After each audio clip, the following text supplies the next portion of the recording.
Pure മൊഡാലിൽ വന്നിരിക്കുന്ന സാരിയുടെ കളക്ഷനാണ് നമ്മൾ ഇന്ന് കാണുന്നത്. ഇതൊരു പ്ലെയിൻ കളേഴ്സിലാണ് വരുന്നത്. ബോഡി പാർട്ടും അതുപോലെ തന്നെ ബ്ലൗസ് പീസും പ്ലെയിൻ ആയിട്ടാണ് വരുന്നത്. അപ്പം ഞാൻ വെയർ ചെയ്തിരിക്കുന്നത് ഒരു റാണി പിങ്ക് ടോണിലുള്ളതാണ്. ഇതിന്റെ പല്ലുപാട്ട് വരുന്നത് ഇങ്ങനെ ഒരു വീവിങ് പാറ്റേണിലാണ് കേട്ടോ. ഗോൾഡ് സെറിയിലുള്ള ഒരു വീവിങ് ആയിട്ടാണ് ഇത് വരുന്നത്. അതുപോലെ തന്നെ ഇതിന്റെ എൻഡിൽ ടെസൽസും കൂടെ കൊടുത്തിട്ടാണ് സാരി ഫിനിഷ് ചെയ്തിട്ടുള്ളത്.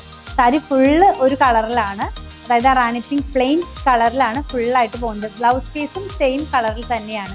6.25 മീറ്റർ ആണ് സാരിയുടെ ലെങ്ത് വന്നിരിക്കുന്നത്. വിത്ത് ബ്ലൗസോട് കൂടിയാണ് വന്നിരിക്കുന്നത്. പ്രൈസ് വന്നിരിക്കുന്നത് 2640 രൂപയാണ്. ഇതിന്റെ 10 കളറാണ് നമ്മൾ ഇന്ന് കാണാൻ പോകുന്നത്. റോയൽ ബ്ലൂ ടോണിലേക്കാണ്. പിന്നെ ഉള്ളതൊരു ബോട്ടിൽ ഗ്രീൻ ടോണിലേക്ക് വന്നിരിക്കുന്നു. നെക്സ്റ്റ് വൺ ഒരു ജെറ്റ് ബ്ലാക്ക് ടോണിലാണ്. ഒരു സിമന്റ് ഗ്രേ ടോണിലാണ് നെക്സ്റ്റ് വൺ വന്നിരിക്കുന്നത്. പിന്നെ ഉള്ളതൊരു ബ്ലൂ കളർ തന്നെയാണ്. പർപ്പിൾ ടോണിലാണ് നെക്സ്റ്റ് വൺ വന്നിരിക്കുന്നത്. ഓറഞ്ച് കളറിലുള്ളതാണ്. നെക്സ്റ്റ് വൺ ഒരു ക്രീം കളറിൽ വന്നിട്ടുള്ളതാണ്. നെക്സ്റ്റ് വൺ വന്നിരിക്കുന്നത് ഒരു റെഡ് കളറിലാണ്. നിങ്ങൾക്ക് നമ്മുടെ വെബ്സൈറ്റിൽ നിന്നും പർച്ചേസ് ചെയ്യാം, വാട്സപ്പിലും ഓർഡർ പ്ലേസ് ചെയ്യാം, ഷോപ്പിലും അവൈലബിൾ ആണ്.